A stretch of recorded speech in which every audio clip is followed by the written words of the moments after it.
Assalamualaikum warahmatullahi wabarakatuh. Alhamdulillahilladzi anjala sakinata fi qulubil mu'minin. Allahumma sholli ala Sayyidina Muhammad wa ala ali Sayyidina Muhammad.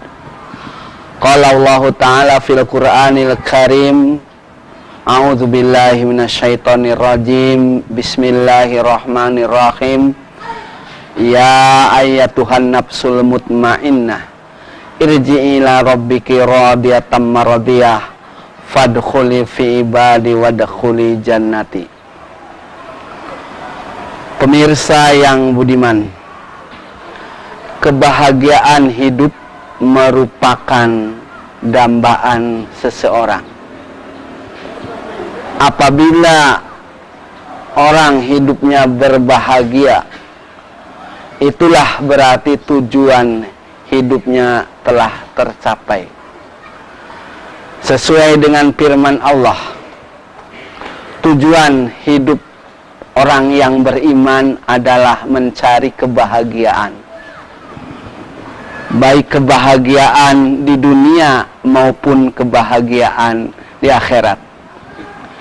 Ada orang yang memandang kebahagiaan hidup kalau dunia sudah tercapai, berarti dalam dirinya ada kebahagiaan. Ada yang memandang kebahagiaan hidup kalau mempunyai jabatan-jabatan tinggi. Dengan jabatan yang tinggi berarti bahagia hidupnya. Ada orang yang memandang kebahagiaan hidup kalau sudah mempunyai ilmu yang tinggi. Berbagai macam aspek orang menilai tentang kebahagiaan. Pada dasarnya, kebahagiaan yang sesungguhnya dalam ajaran Islam adalah kebahagiaan yang bagaimana? Dalam ajaran Islam, kebahagiaan yang sesungguhnya adalah ketenangan jiwa. Jadi apabila hidup kita selamanya jiwanya ditenangkan oleh Allah, ditentramkan oleh Allah, didamaikan oleh Allah, berarti kebahagiaan hidup itu sudah ada di dalam dirinya. Pemirsa yang budiman, ada beberapa pendapat bahwa kebahagiaan yang sesungguhnya adalah dilihat dari berbagai macam pernyataan. Hadirin jamaah yang dirahmati Allah, apa sesungguhnya kebahagiaan menurut pandangan Islam? Kebahagiaan menurut pandangan Islam adalah apabila hati kita selamanya ditenangkan oleh Allah. Ada beberapa cara untuk supaya hati kita ditenangkan oleh Allah. Menurut ajaran agama, bahwa cara-cara untuk supaya hati kita ditenangkan oleh Allah, yang pertama adalah selama kita hidup, kita selalu berjamaah. Dalam bahasa Arabnya, berjamaah itu artinya selalu berada dalam kebersamaan.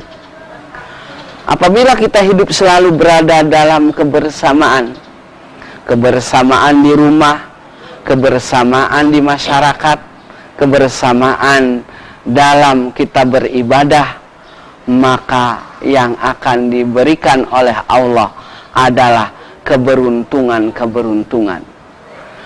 Sesuai dengan hadis Rasulullah Sallallahu Alaihi Wasallam, al-jama'atu rahmat.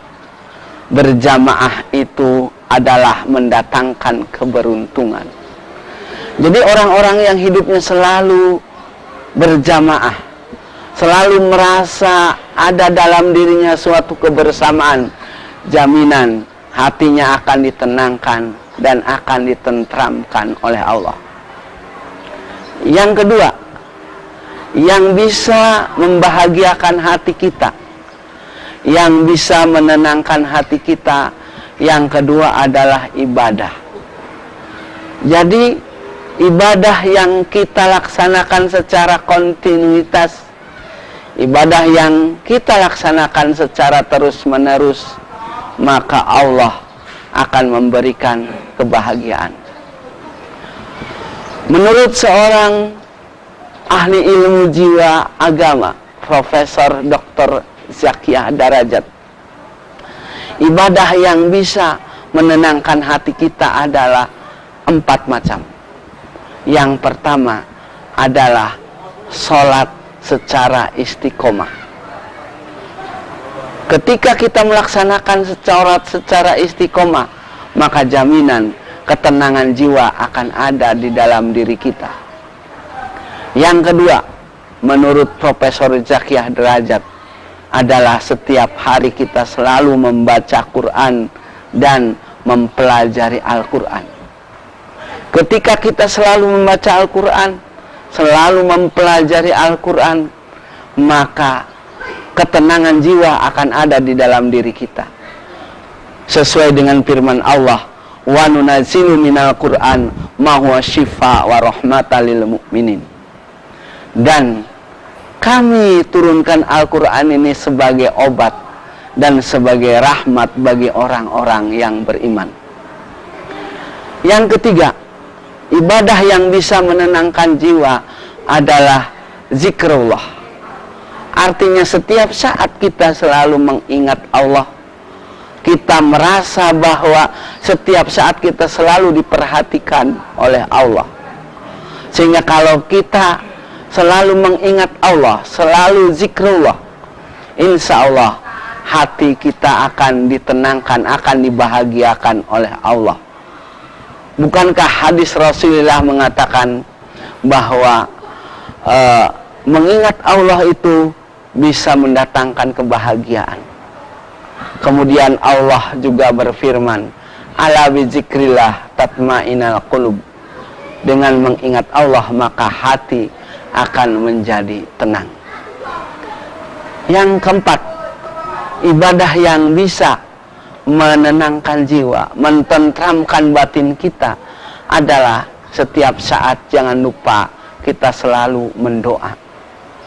Bahkan menurut seorang ulama mengatakan bahwa doa mukhul ibadah.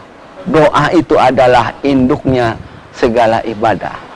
Bahkan Allah menyuruh supaya kita setiap saat selalu berdoa. Fa idza sa'alaka ibadi anni fa inni qarib.